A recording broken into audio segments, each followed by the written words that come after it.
What's up, everybody? It's your boy Derek Taylor right back at you at my unapologetic opinion. And today I'm definitely going to talk about this Kwame Brown, Stephen Jackson, Up in Smoke crew, along with the Breakfast Club crew having beef. We're going to cover that and talk about the mentality behind it and what's really going on and what needs to be talked about within the community. Thank you all for tuning in. Please follow, like, comment, and share this video. I'm going to jump right on into it. So, if you don't know, Kwame Brown, former NBA player, first round pick. He used to play for the Washington Wizards, drafted by Michael Jordan, bounced around in the NBA for roughly 12 seasons, 12 years. Made good money. He's no longer in the NBA, obviously now. But since then, he has been a butt of jokes for a long time. 20 years to be exact. And a comment was made a few weeks ago about a trade between two players, and he was one of the players being traded to another team. I'm not going to go into super detail. But the Up in Smoke crew of Stephen Jackson and Matt Barnes made a comment about Kwame Brown. Didn't sit well with them. So Kwame, after 20 years, decided to reply. And boy, he replied. It was vicious. I ain't gonna lie. I was laughing like, wow. And I didn't think it was gonna get too serious, but it did. It got serious pretty freaking quick. Later on, Jamel Hill chimed in. Charlemagne the God, he chimed in, and when he chimed in, that's when it got real ugly. So Charlemagne the God from the Breakfast Club chimes in, bringing up Kwame Brown's father's past. How apparently his father killed someone and buried the body. Now he's in jail, serving life without a chance to get out. Then he brought up one of Kwame Brown's brother. Now, mind you, his father's estranged from him, and his father had other kids that Kwame Brown has nothing to do with them. But apparently one of his half brothers shot his baby mama like 6-7 times and then killed himself. And then he brought up another incident that happened. These are all personal things that happened in this man's family that, to be honest, yes, it may be public record, but who's looking for that? No one. But Charlemagne the God knew about it because they grew up in the same area, in the same town in South Carolina. Mumford, to be exact. Kwame went after Charlemagne, and he brought up Charlemagne's past, how Charlemagne got off on an alleged sexual assault charge.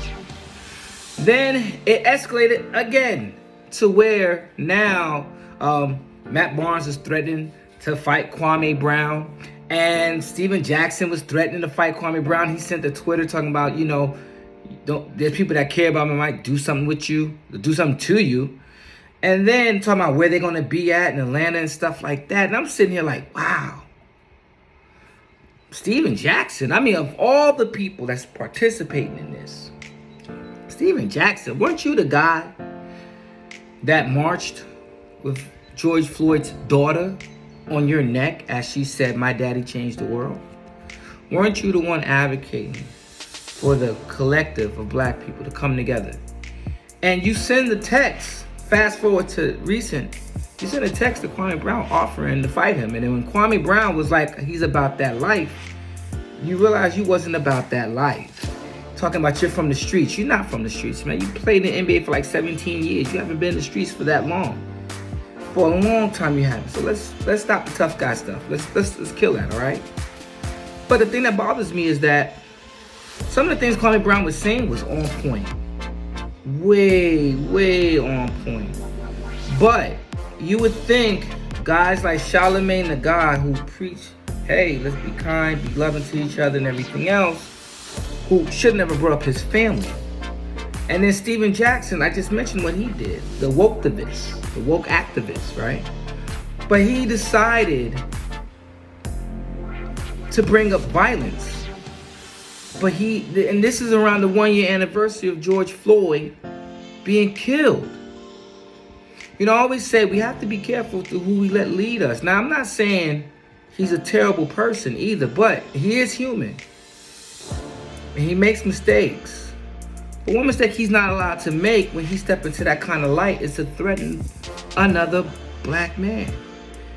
He could have easily put his ego to the side and called this man and apologized, talked it out, or whatever. Say, hey, look, I'm not apologizing. I understand where you're coming from, but I said what I said.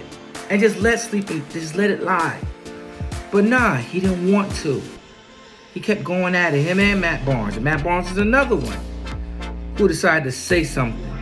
And I have a problem with these black men that they talk about building the black community and everything else. You know, supporting the black man as he tried to rebuild the community. But you out here threatening the life of a black man while we're celebrating the anniversary of the death of another black man.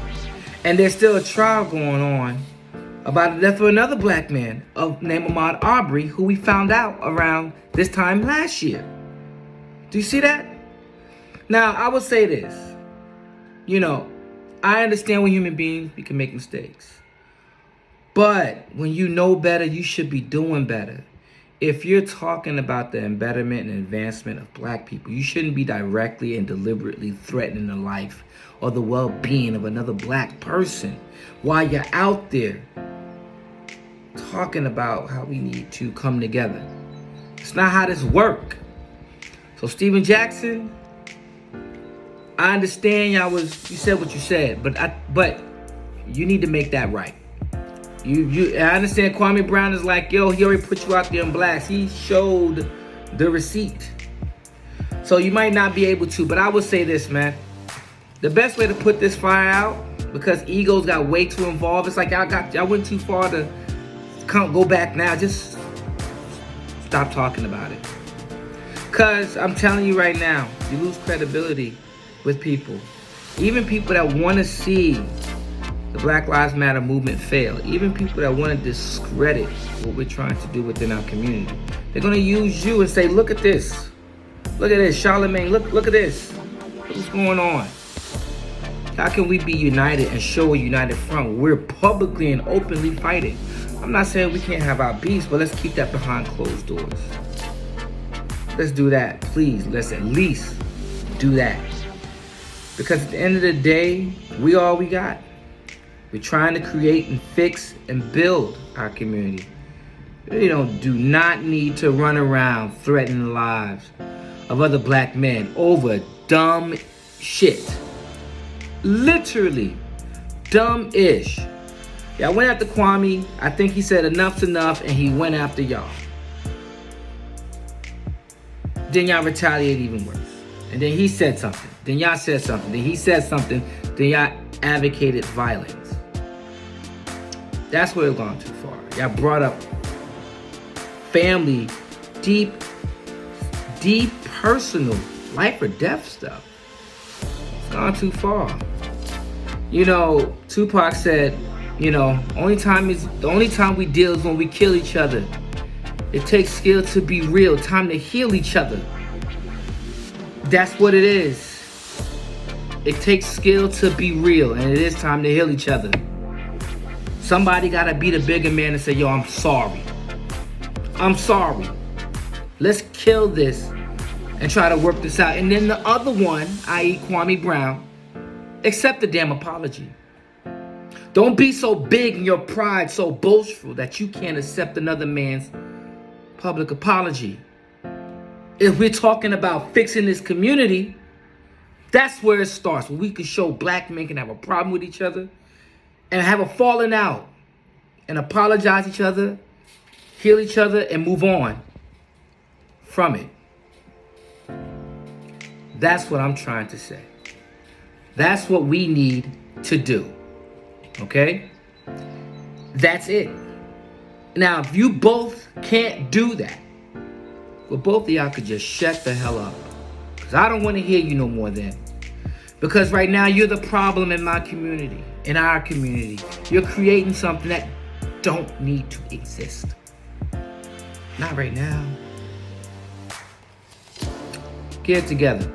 Kwame Brown, Stephen Jackson, and you too, Matt Barnes. Use the other one. Really? I mean, yes, he said some personal stuff about you, but everybody knew.